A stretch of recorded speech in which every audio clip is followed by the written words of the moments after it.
My name is Charwe Nyakasikana, but history calls me Mbuya Nehanda. I was born in the middle of the 18th century among the Zezuru people in the land that is now called Zimbabwe.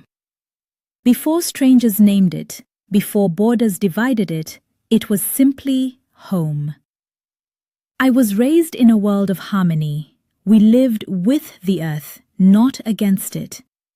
The rivers carried our reflections. The mountains stood like ancient guardians. At night, the air was filled with drumbeats and stories of our ancestors. Families were bound together not by fear, but by love. No one ate alone. No one suffered alone. The land fed us, and we honored it in return. We belonged to each other. Then the colonizers came. They did not arrive as storms. They arrived with papers, flags, and promises. They spoke of friendship while measuring our land. They smiled while planning ownership of soil that held the bones of our ancestors. Soon the peace began to crack. Our cattle were taken. Our fields were claimed. Taxes were forced upon people who had never needed coins to survive. Our men were pushed into labor. Our chiefs were undermined. Our sacred places were invaded. I watched dignity disappear from the faces of my people. I felt the grief of mothers. I saw hunger where there had once been abundance. I heard silence where there had once been song. As a spirit medium of Nehanda, I carried the voice of our ancestors.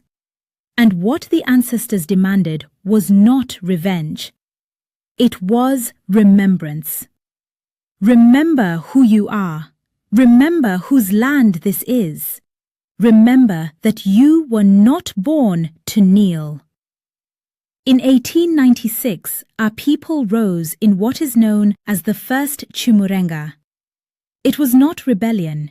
It was pain rising to the surface.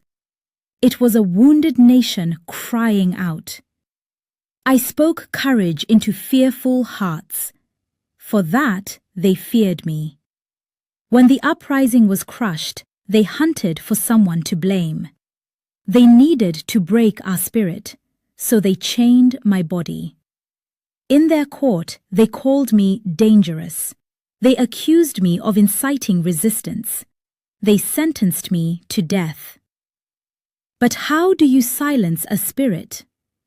In 1898, they led me to the gallows. I stood not as a criminal, but as a daughter of the soil. They thought they were ending a life. I knew they were planting a seed. Before I died, I said, "My bones will rise again." And they did, because a people who remember their dignity can never truly be conquered. I am Charwe Nyakasikana. I am Nehanda. And wherever injustice is challenged, I am still rising.